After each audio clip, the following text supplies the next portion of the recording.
12 CBSE बेटा business studies के अंदर स्टाफिंग चैप्टर से एक बहुत ही इंपॉर्टेंट टॉपिक मैं आपको इस रील में 1 मिनट के अंदर कवर करवाने वाला हूं। एंड टॉपिक का नाम है बेटा methods of training. Very very important topic जिससे आपको क्वेश्चन एक्सपेक्टेड रह सकता है एग्जाम के अंदर। बेसिकली अगर इसका क्वेश्चन आता है ना तो एक केस स्टडी टाइप की आपको बना के देता है एंड आपसे पूछता है कि identify the method of training identified in the above case scenario. ठीक है, अब आपको इधर ध्यान क्या देना है कि पहले तो मेथड्स ऑफ ट्रेनिंग दो कैटेगरीज के हैं, on the job end of the job. But अगर क्वेश्चन आया आइडेंटिफाई करने के लिए मेथड ऑफ ट्रेनिंग तो कभी भी answer on the job of the job नहीं लिखना है आपको। इसके अंदर स्पेसिफिक जो ट्रेनिंग का मेथड है ना वो आइडेंटिफाई करने के मार्क्स मिलेंगे बेटा। तो ऑन द जॉब के अंदर 3 है, ऑफ द जॉब में सिर्फ एक ही मेथड है आपके सिलेबस के अंदर। तो ऑन द जॉब से स्टार्ट करते हैं। सबसे पहले ऑन द जॉब में अप्रेंटिसशिप ट्रेनिंग है। अप्रेंटिसशिप ट्रेनिंग के अंदर क्या होता है ना, इसको लर्निंग बाय ऑब्जर्वेशन भी बोलते हैं कि देख देख के सीखना।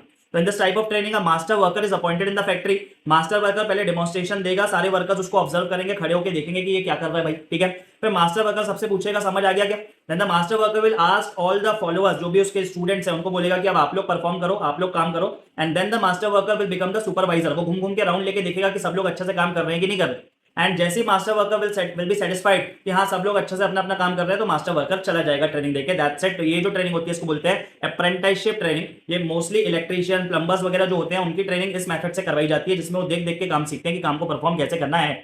दूसरी होती है इंटर्नशिप। इंटर्नशिप में क्या होता है ना कि कॉलेजेस एंड यूनिवर्सिटीज का एक टाई अप होता है कॉर्पोरेट्स के साथ। तो जो भी कॉलेज और यूनिवर्सिटी के फाइनल ईयर के मोस्टली बच्चे होते हैं वहां पे, या फिर एक प्रोफेशनल कोर्स कंप्लीट करने के बाद जैसे सीए वगैरह में भी इंटर्नशिप होती है, आर्टिकलशिप होती है। ठीक है, तो उसमें जो कॉर्पोरेट्स में बच्चे जाते हैं वहां पे काम सीखते हैं। तो इसमें बेसिकली जो भी थ्योरेटिकल नॉलेज इन लोगों ने कॉलेज यूनिवर्सिटीज में ली है वहां पे जाके उसका प्रैक्टिकल एप्लीकेशन देखते हैं। अब ऑब्वियसली अगर कंपनी में जाके काम कर रहे हैं तो कंपनी कुछ पैसा वैसा देगी इनको। तो कंपनी जो पैसा देती है, सैलरी देती है, उसको सैलरी नहीं बोलते, उसको बोलते हैं स्टाइपेंड। क्या बोलते हैं? स्टाइपेंड। बेटा याद रखना इतनी बात। तीसरा आता है ओरिएंटेशन या इंडक्शन प्रोग्राम। इसमें कोई ऐसा ट्रेनिंग नहीं होता खास, एक दिन का प्रोग्राम होता है जिसमें नए एम्प्लॉइज को इंट्रोड्यूस करवाया जाता है एग्जिस्टिंग एम्प्लॉइज के साथ कि आप आओ मिलो सबसे, ताकि उनके अंदर सेंस ऑफ बिलोंगिंगनेस आए। साथ ही साथ कंपनी की बेसिक डिटेल्स, कंपनी की हिस्ट्री, कौन कौन से प्रोडक्ट्स में डील करती है, वॉशरूम कहाँ है, कैफेटेरिया क्या है, उस एम्प्लॉय का रोल्स एंड रिस्पॉन्सिबिलिटीज क्या होगा, वो सब यहाँ पे डिस्कस किया जाता है। That's it. तो ओरिएंटेशन या इंडक्शन प्रोग्राम होता है। अब आता है of the job. Of the job में सिर्फ एक ही है बेटा, वेस्टिब्यूल स्कूल। वेस्टिब्यूल स्कूल क्या होता है ना, अगर जिस भी मशीन में ट्रेनिंग देनी है वर्कर्स को वो बहुत ज्यादा सोफिस्टिकेटेड है और एक्सपेंसिव है, बहुत महंगी मशीन है, सोफिस्टिकेटेड है कि एक बार में समझ में नहीं आएगा, तो पहले उस मशीन का डमी मॉडल बनवाया जाता है एंड उस डमी मॉडल में एम्प्लॉइज की ट्रेनिंग होती है। उसके बाद जब लगता है कि हाँ ये डमी मॉडल को अच्छे से चला पा रहे हैं then they are shifted to the original machine. तो जितने भी पायलट्स वगैरह की बेटा ट्रेनिंग होती है ना, क्योंकि महंगा है, हवाई जहाज उड़ाना है, इतना बड़ा एरोप्लेन उड़ाना है तो बहुत महंगी मशीन है, तो उसकी ट्रेनिंग होती है पहले डमी मॉडल में and then they are shifted to the original machine. That's it.